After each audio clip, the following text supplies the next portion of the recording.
Fighting off a cold or the flu? Well, ginger fights infection because it kills bacteria.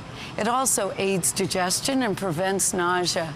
Try a soothing bowl of my chicken soup infused with fresh ginger. Feeling a bit run down lately? Well, oranges and other citrus fruits strengthen the body's immune system and prevent all kinds of illnesses. Try slicing some oranges and just sprinkling them with cinnamon and honey.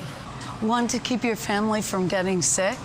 Well, some wild mushrooms, like shiitakes, contain lentinite, which activates the body's defenses. It's like taking the herb echinacea. This is a dish that I make for my family at least once a week. Hot and sour salmon with greens. This is bok choy, or Chinese cabbage.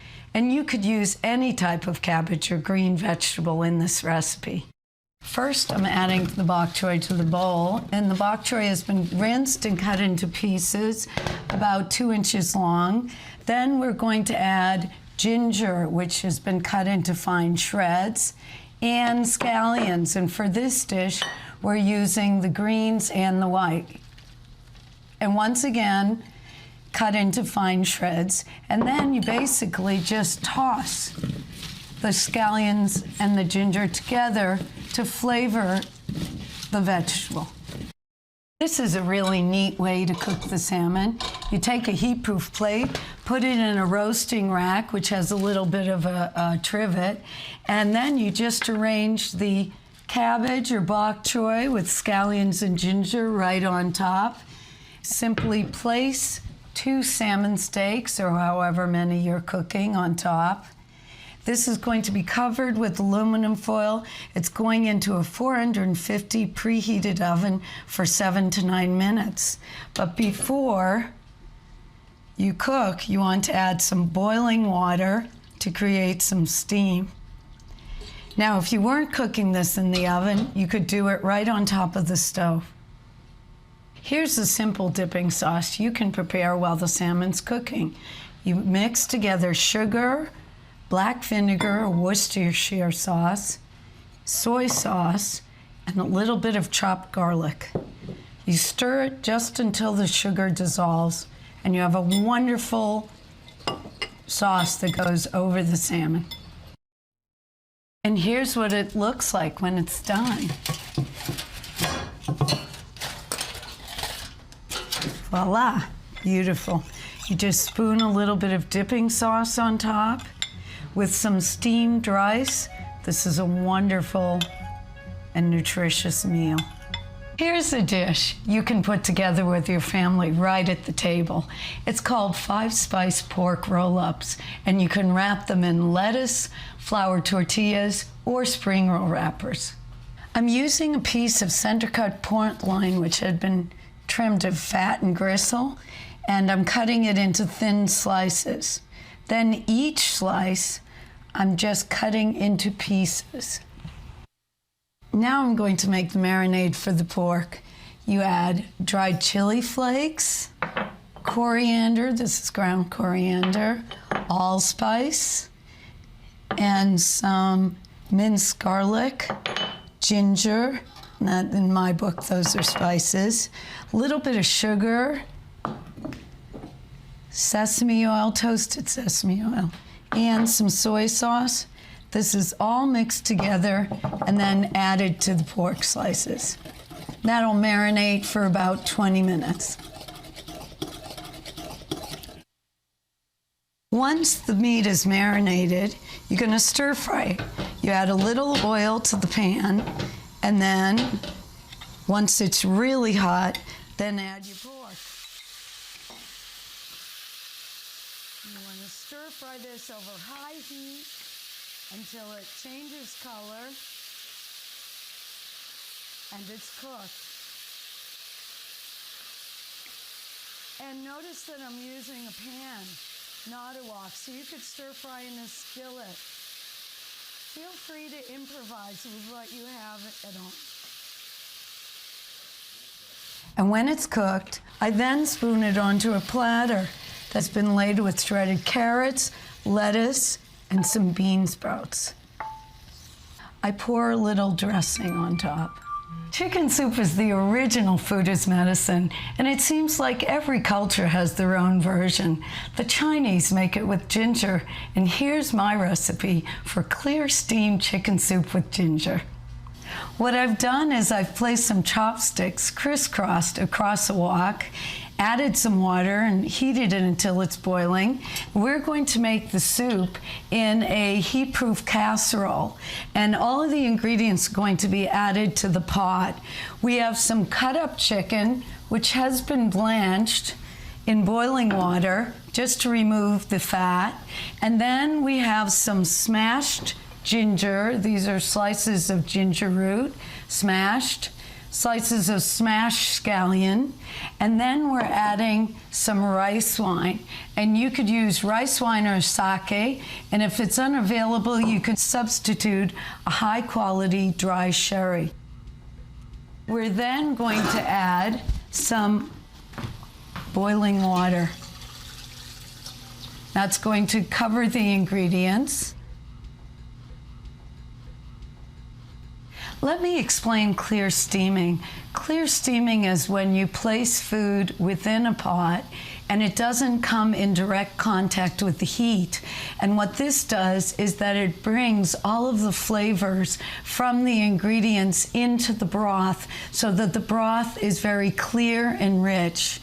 And you can either do this in a wok, as I've done here, or in a preheated 450-degree oven. So we're just going to cover this, and then we're going to just cook it for about 1.5 hours.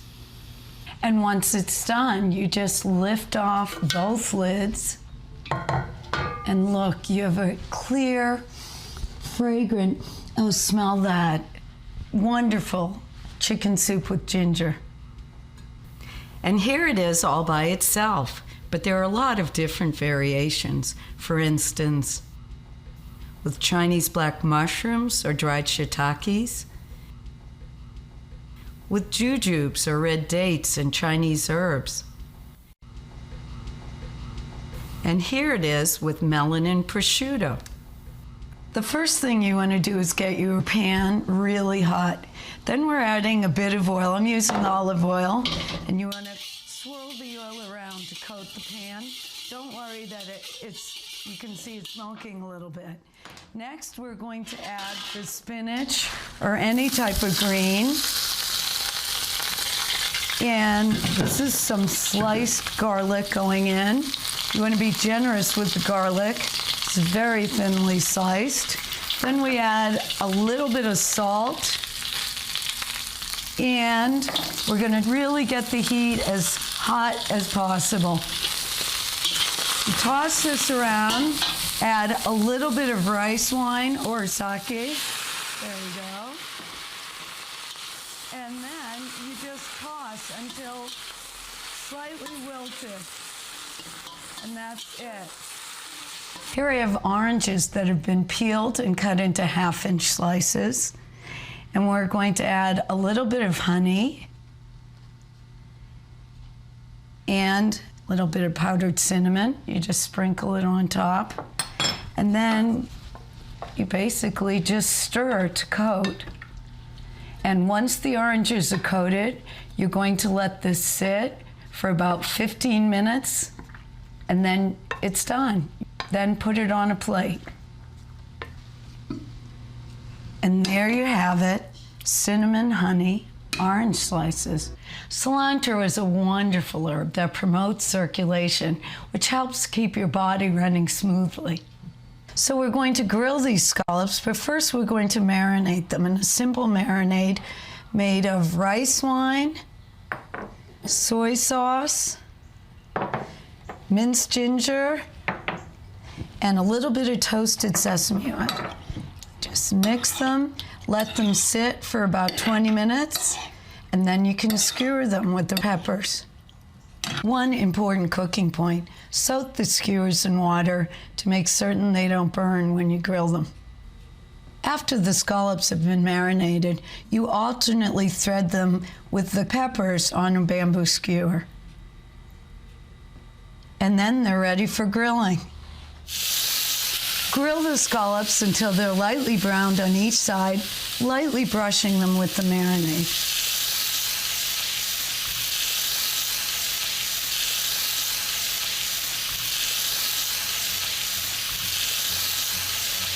Here's a dish that's a meal in itself, cinnamon curry rice. It's a delicious and unusual take on fried rice. In a very hot wok, you add the leeks, garlic, and curry powder. And you want to stir fry this over high heat in the oil until it's fragrant. Smell the curry powder. This will really bring out the flavor. Then you're going to add carrots, turnips, a little bit of water, rice wine. Toss it so that it gets all of the seasonings and cover. You just cook until the vegetables are tender. Once the vegetables are cooked, then you add the cooked rice. And the secret to good fried rice is using cold cooked rice. This rice has been cooked with cinnamon sticks, so it picks up the flavor of the cinnamon. We toss the rice just to heat it through.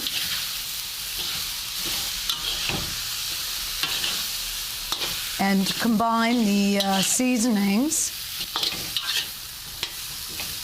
And then we add a sauce, which has a little bit of soy, salt, pepper, and rice white.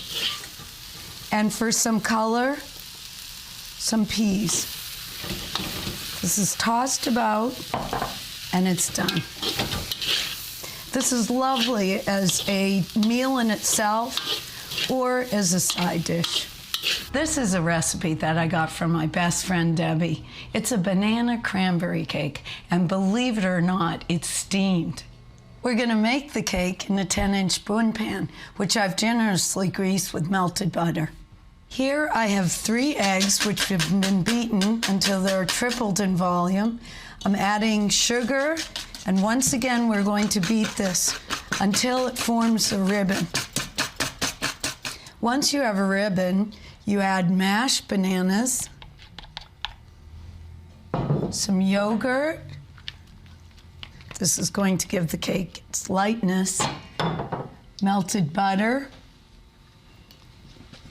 and vanilla. And mix this.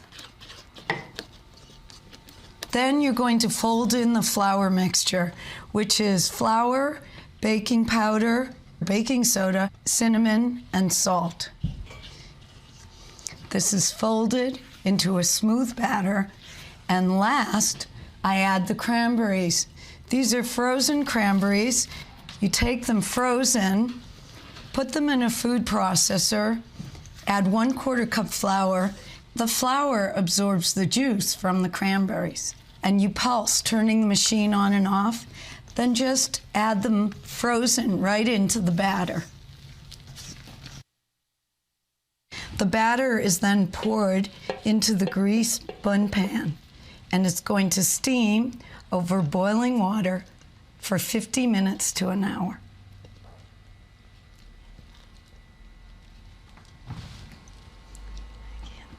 Here's another tip. You can use an empty tuna can in the bottom of your wok to hold up a bun pan. Simply add boiling water, balance the bun pan, and cover.